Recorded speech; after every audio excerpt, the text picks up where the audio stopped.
আমি বলি কি, এই দেহ যদি গুরু বৈষ্ণবের সেবায় কিছুটা না লাগে, অনেক ভোগ হয়েছে এই দেহে জানেন, অনেক ভোগ করেছি আমরা এই দেহে, অনেক জন্ম ভোগ করেছি। এই জন্য ভোগের পিপাসা, দেহাবেশ আমাদের মধ্যে রয়ে গেছে। এই দেহাবেশ কাটাতে গেলে সেবা করতে হবে। সেবা ছাড়া তো প্রেম হয় না, সেবা ছাড়া ধর্মও হয় না। বন্ধু সুন্দরের কথা মনে পড়ে? বন্ধু সুন্দরকে যিনি প্রসাদ রান্না করে দিতেন, এই লীলাটি বড় মার্মিক লীলা, আমার তার নামটা মনে নেই। তো যিনি প্রভুকে প্রসাদ রন্ধন করে দিতেন, তার হাতে প্রভু 3 দিন প্রসাদ পাচ্ছিলেন না। বন্ধু সুন্দর হরিপুরুষ প্রসাদ পাচ্ছেন না, আর এই সেবক ডুবরে ডুবরে কাঁদছেন, আমার হাতে বুঝি আর পাবে না। উনি মহেন্দ্রজির কাছে গিয়ে চরণে পড়লেন, আমার কোনো অপরাধ হয়েছে? আপনি দিব্য দৃষ্টি সম্পন্ন, প্রভুর অন্তরঙ্গ কৃপা পেয়েছেন, বলুন না আমার দোষ কোথায়? বলে, ওরে, সবাই যখন প্রভুর দর্শনে আসতো তখন বলতো প্রভু সেবকেই। এখন সেবকের একটা অভিমান ওর মধ্যে এসে গেছিল, আমি প্রভুর সেবা করি। এই যে সেবকের অভিমান, এই অভিমান এসেছে। প্রভু সুন্দর হরিপুরুষ এই মাধুর্য মূরতি আর প্রসাদ নিচ্ছেন না। দেখুন, সেবা করবেন, সেবা করবার কথাই তো আমরা শোনাচ্ছি শাস্ত্রতে, কিন্তু সেবা করতে গেলেও একটা যোগ্যতা লাগবে, সেটা যেন সেবকের অভিমান না আসে। আমি শ্রী গুরুদেবকে সেবা করি, গুরুদেব আমার হাতে এই প্রসাদ পায়, এই অভিমান এলেই কিন্তু ভক্তি থেকে, শ্রী গুরু চরণ কৃপা থেকে অনেক দূরে সরে যেতে হবে, অন্তরায় হয়ে যাবে। উনি কি করলেন জানেন? মহেন্দ্রজির কথায় উনি সেদিন রান্নাঘরে গেলেন, বলে দিলেন, ওরে অভিমানটা দূর কর। উনি গিয়ে করলেন জানেন, আহা, এমন কি হয়, যে কাঠগুলো রন্ধনে কাজে লাগে ওই কাঠগুলো বুকে জড়িয়ে ধরেছে। ওরে, তুই পুড়ে পুড়ে ছাই হয়ে, কয়লা হয়ে প্রভুর সেবা লাগিস, আর আমার এই দেহ আমি পুড়িতে পারলাম না, দেহের অভিমান ত্যাগ করতে পারলাম না, কাঠগুলো বুকে জড়িয়ে ধরে অভিমান করছে। তুই পুড়ে পুড়ে ছাই কয়লা হয়ে প্রভুর সেবায় লাগলি, আমি দেহ ক্ষয় করতে পারলাম না। জলগুলোতে বলছেন, আগুনে, এই তপ্ত অগ্নিতে তোকে আমরা ফোটাই, তবু প্রভুর সেবার জন্য তুই কাজে লাগিস। চোখের জল 2-1 ফোঁটা পড়ছে। চাউলগুলো হাতে নিয়ে কাঁদছে আর বলছে, ওগো তুমি ছিলে শক্ত, আর অগ্নিতে, আর অগ্নি জলে পুড়িয়ে তুমি হলে নির্মল নরম, কই সেবাতে আমার হৃদয় তো নরম হলো না। এইভাবে কাঁদতে কাঁদতে বন্ধু সুন্দরের চিন্তা করতে করতে রান্না করে ভোগ লাগিয়ে প্রসাদটা যখন দিলেন, প্রভু হাসি মুখে সেই দিনই নিলেন। এইখানে একটি কথা হলো, আমরা অনেকেই সেবা করি, কিন্তু সেবার অভিমান যেন না আসে কখনো, যেন এই অভিমান, এই দেহ তো তারই, বিক্রি হওয়া। দীক্ষা যেদিন নিয়েছি সেদিন এই দেহকে এই চিরদিনের মতো বিক্রি করে দিয়েছি, যেন অভিমান না আসে। তাই অনুরোধ করব, ক্ষণভঙ্গুর এই মনুষ্য শরীরে যদি মহৎ সেবা, গুরু সেবা না হয়, এ দেহাবেশ যাবে না। মায়ের এই যে মায়ার আবর্তন হতে, মায়া চক্র হতে আমরা বেরোতে পারবো না। এই জন্য সেবা ভাবনা রাখুন। সেবা করতে গেলে না, সেবা করতে গেলে সেবার ভাবনা চাই। দেবশ্রীপাদ নারদ পূর্বজন্মে দাসীপুত্র ছিলেন, আপনারা প্রত্যেকেই জানেন। আর দাসীপুত্র, তাকে উচ্চ শ্রেণী, তাকে খেলতে নেয় না, ব্রাহ্মণ পল্লীতে যেতে দেয় না। মাকে বলল, মা, দাসীপুত্র কি অস্পৃশ্য? কেউ আমাকে খেলতে নেয় না, ব্রাহ্মণ পল্লীতে যেতে দেয় না। মা বললেন, দেখ রে, যেদিন সাধু কৃপা হবে সেদিন আমাদের সব কলঙ্ক, সব দুঃখ দূরে যাবে। বলে, মা কোথায় পাবো? বলে, সাধু আসছেন চাতুর্মাস্য ব্রতে, আমি যে বাড়িতে ঝিয়ের কাজ করি ওইখানে 4 জন ব্রজ থেকে সাধু মহাত্মা আসছেন।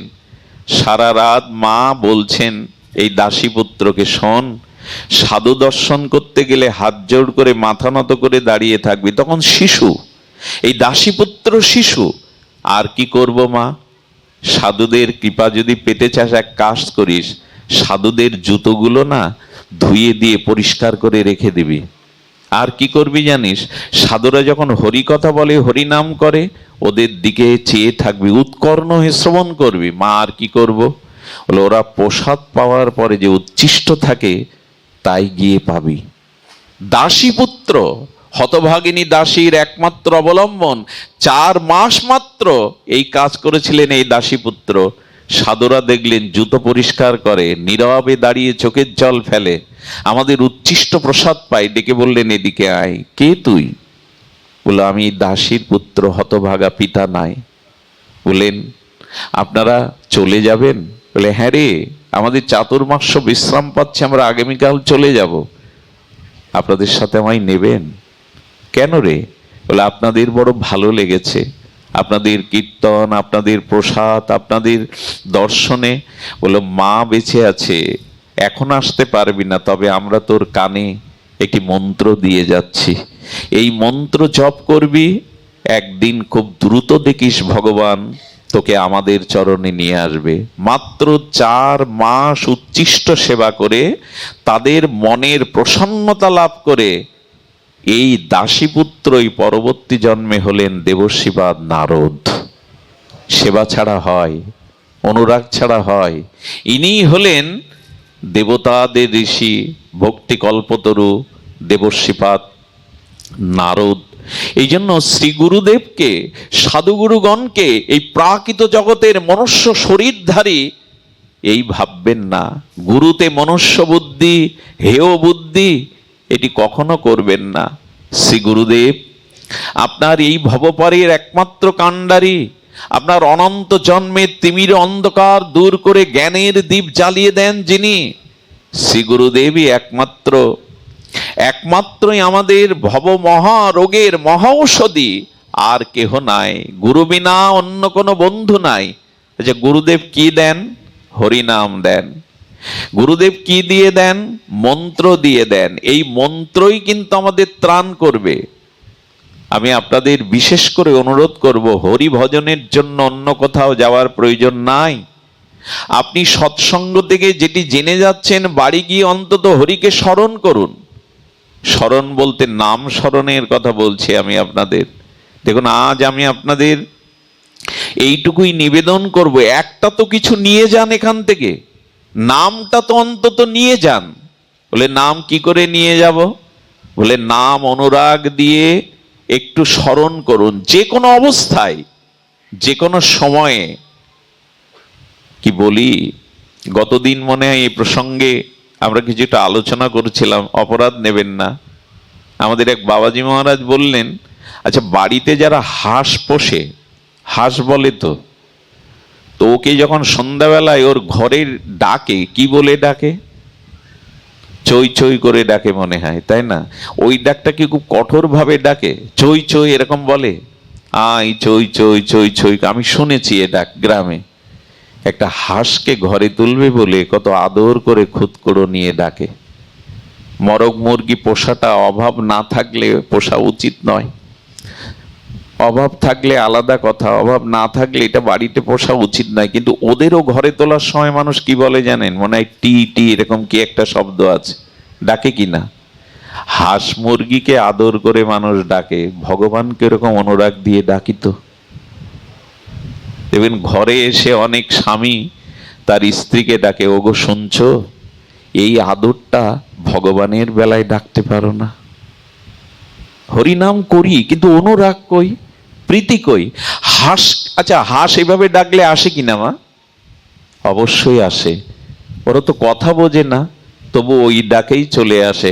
আসবে না কেন?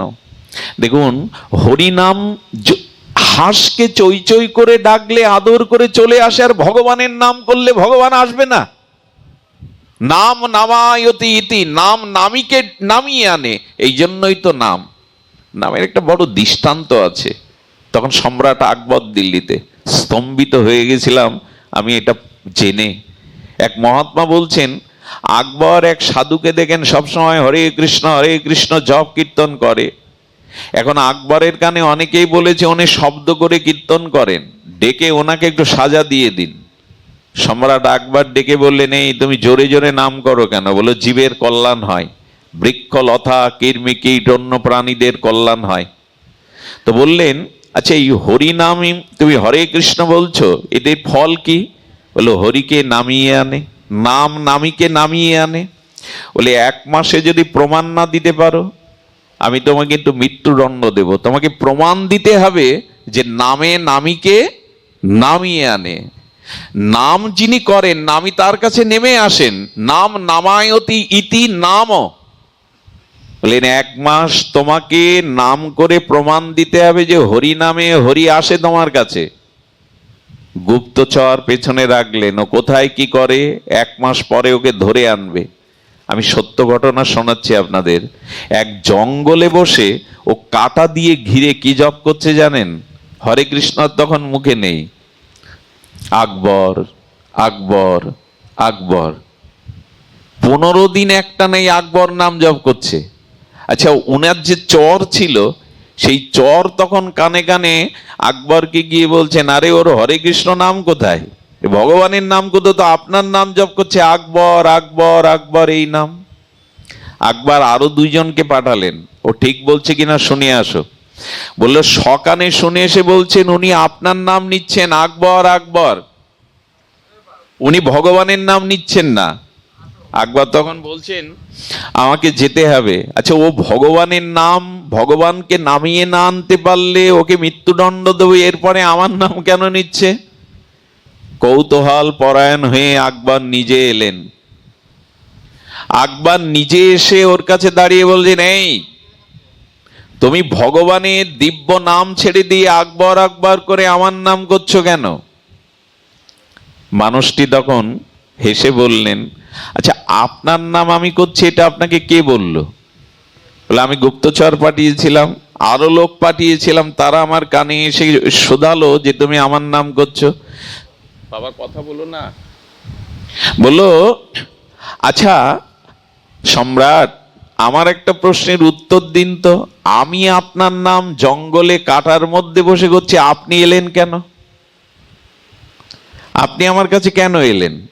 বলেন বারে, তুমি আমার নাম এভাবে জপ করছো না খেয়ে না দে চোখের জলে, আমার কারণটা তো জানা দরকার, তুমি কেন আমার নাম জপ করছো? বললেন আপনি দিল্লির সম্রাট, আপনার নাম জঙ্গলে বসে ডাকলে যদি আপনাকেই আমার কাছে আসতে হয়, তো ভগবানকে ডাকলে ভগবানও আমার কাছে আসবে, অবশ্যই আসবে।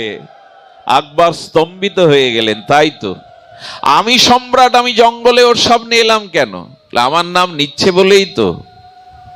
ভগবানের নাম ভগবানকে নামিয়ে আনে। অনুরোধ করব, দয়া করে এটা ছাড়া আমাদের উপায় নেই। এই কলিহত জীবের জন্য নাম সংকীর্তন ব্যতীত আমাদের অন্য কোনো উপায় নাই। এই জন্য দয়া করে শ্রীগুরু সেবা, মহতের সেবা, ভক্ত সেবা, আর সেই সাথে সাথে হরিনামকে রান্না করতে বসেও করা যায়, কিন্তু ওই যে অনুরাগ মিশিয়ে দিন। হাঁসকে ডাকতে গেলে তো অনুরাগেই ডাকি, নিজের সহধর্মিণীকে ডাকতে গেলেও মাঝে মাঝে অনুরাগ দিয়ে ডাকি, তো সেই অনুরাগটা দিন তাকে। অনুরাগে কি না হয় মনে পড়ে আপনাদের? সেই পাঞ্জাবের এক যুবক যুবতী সুন্দরী রত্ন স্ত্রী পেয়েছিলেন, কিন্তু স্ত্রী আত্মহননের পথ বেছে নেয়। আত্মহত্যা করার পরেই মনোরমা প্রেয়সী যুবতী রত্ন মারা যাওয়ার পরে স্মৃতিশক্তি লোপ পায়। অনেকের যায়, আসক্তি থাকলে, অতিরিক্ত মোহ থাকলে স্মৃতিশক্তি লোপ পায়। প্রথমে তাকে বেঁধে রেখেছিল জানেন, উন্মাদ দশায় এই যুবককে ছেড়ে দেয়, আর এই যুবক শীষ দেয় আর মুখে একটা শব্দ উচ্চারণ করে, কিশোরী গো তুমি কোথায়, কিশোরী গো তুমি কোথায়। এই কিশোরী ওনার স্ত্রীর নাম। আসলে কোথাও না কোথাও ভাগ্য থাকলে মানুষ সেই স্থানেই যায় যেখানে গেলে তার করুণা হয়। ওই পাগল, ধুলা মাখা, ছেঁড়া জামা, উন্মাদ, রুক্ষ সূক্ষ্ম চুল, কিন্তু কণ্ঠে শীষ দেয় আর ওই একটাই শব্দ, কিশোরী গো তুমি কোথায়। এই করতে করতে ঘুরতে ঘুরতে ভাগ্যক্রমে বর্ষণার এক ব্রজবাসীর বারান্দাতে রাত দ্বীপ্রহরে ওই আর্তনাদ করছে করুণ স্বরে, কিশোরী কিশোরী তুমি কোথায়, কিশোরী গো তুমি কোথায়। রাত 12টায় রাধা ঠাকুরানী, ললিতা, বিশাখা, সখী মঞ্জুরি, মর্ম সখীগণ নিয়ে নিত্য বিসারিকা হয়ে লীলায় চলেছেন। লীলা তো নিত্য, আজও বৃন্দাবনে নিত্য লীলা হয়, চলেছেন রাধা রানী অভিসারিকা হয়ে। রাধারানী দাঁড়িয়ে গেলেন। একথা শুনেছেন, তবু আর একবার শুনুন অনুরাগে কি হয়। ঠাকুরানী দাঁড়িয়ে গেলেন। ললিতা বিশাখা বলছেন, প্রেমময়ী কেন দাঁড়িয়ে গেলি, দাঁড়ালি কেন? বলে, শুনছিস কে যেন হা কিশোরী হা কিশোরী বলে হৃদয়ের অনুভূতি দিয়ে আর্তনাদ করছে। বলে, বা রে পোড়ার মুখী বা, রাধে আরে উন্মাদ পাগল, বউ হারা উন্মাদ। ওর স্ত্রীর নাম কিশোরী, ওই স্ত্রী হারিয়ে উন্মাদ কামগ্রস্ত যুবক ওর স্ত্রীকে ডাকছে। রাধারানীকে বলছে, চল তাড়াতাড়ি চল। বলে, আমার পা উঠছে না রে। ও কাকে ডাকছে তোরা কি জানিস আমি জানি না, কিন্তু আমার হৃদয় বলছে ও যেন হা কিশোরী বলে আমাকেই ডাকছে। আচ্ছা আপনারা আমায় বলুন না, রাধারানী জানে না ও কাকে ডাকছে? করুণাময়ী জানে। রাধারানী গোবিন্দের অন্তরের খবরও জানে। অনন্ত জীবের তিনিই তো ধাত্রী, তিনি জানেন। ও যে স্ত্রীকে ডাকছে আমরা জানি, অন্যরা জানে। সখীগণ বলছে, রাধে চল লীলায়। উন্মাদ স্ত্রী হারা বদ্ধ পাগল। রাধারানী বলছেন, দেখছিস না ও কিশোরী বলে আর্তনাদ করছে, ওর ডাকের মধ্যে কেমন অনুরাগ মেশানো, ব্যাকুলতা মেশানো। আসলে ডাকতে হবে ব্যাকুল হয়ে, ওটাই তো নাই হৃদয়ে। রাধারানী বললেন, ও যাকে ডাকুক, কিশোরী তো আমার নাম। ও যেন সব হারায় হৃদয়ের ব্যাকুলতা চোখের জলে আমাকেই ডাকছে, ওকে আমার কাছে নিয়ে আয়। ললিতা হেসে বলছে, বাহ রে বাহ, ব্রহ্মাও তোর চরণ পায় না, ব্রহ্মা শিবাদি তোর দর্শন পায় না, এই চরণ পায় না, আর ওর মতো বদ্ধ স্ত্রী হারা ও বদ্ধ উন্মাদ পাগল তোকে চরণে, ও তোর চরণের যোগ্য কি? আর ও অনেক পাপী রে, ও তোর চরণে আসবার যোগ্য না। রাধারানী যে কথা বলেছিলেন বড় বিস্ময়কর কথা।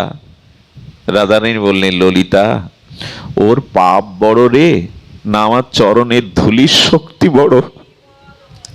কোনটা বড় আপনারাই বিচার করুন। আধার যতই গাঢ় হোক, সূর্য উদয় হলে আধার দূর হতে বিলম্ব হয় কি? ওর অনন্ত জন্মের পাপ যদি বড় হয়, তোরা বল কে বড়? বলে, তোমার চরণ ধুলি বড়। যে চরণ ধুলি জগৎগুরু আমাদের রসিকেন্দ্র মৌলি রসিক শেখর যে চরণ বুকে নিয়ে কাঁদেন, যে চরণ মস্তক নিয়ে দেহি পদপল্লব মৌদরম বলে আরাধনা করেন রাধে, সেই চরণের ধুলি। কোথায় পাপ কোথায় মলিনতা? তাহলে এক কাজ কর, আমার চরণ ধুলি নিয়ে ওর মস্তকে দে, ও পুরুষ দেহ ছেড়ে সখী রূপে আমার কাছে ওকে নিয়ে আয়। এত করুণা তার, এত কৃপা তার। শুধু আচ্ছা, আর কারো ডাক গেল না রাধারানীর কানে? বলো, ওই ডাকটার মধ্যে একটা আর্তনাদ ছিল, একটা ব্যাকুলতা ছিল। এই জন্য গৌরাঙ্গ বলিতে হবে পুলক শরীর, হরি হরি বলিতে নয়নে বহেনে। এই অনুরাগ চাই। আমি বহুবার বলেছি, তবু আর একবার বললেও আপনাদের শ্রুতি মধুরতার অভাব হবে না। দেখুন, কারো পোশাক যদি, বস্ত্র যদি ময়লা হয়, ওর উপর ডিটারজেন্ট আর সাবান দিয়ে ঘষলেই পরিষ্কার হবে না, ওতে জলের প্রয়োগ করতে হবে। সাবান দিয়ে আর মলিন কাপড় ডললেই কিন্তু, ঘর্ষণ করলেই কিন্তু পরিষ্কার হবে না, ওখানে দিতে হবে জলের সংযোগ, তবেই তো পরিষ্কার হবে। তো ভগবানকে ডাকতে গিয়ে যদি হৃদয় পুলকিত হয়, প্রতিটি লোমকূপ গুলো যদি ভগবত উন্মুখ হয়, আর নয়নে প্রেমশ্রু বিগলিত হয়, এই ডাকে ভগবান থাকবেন। ভগবানের এমন সাধ্য নাই, তাকে ডাকবার মতো যদি ডাকতে পারেন তিনি ধরা দেবেন না, এটা হতে পারে না।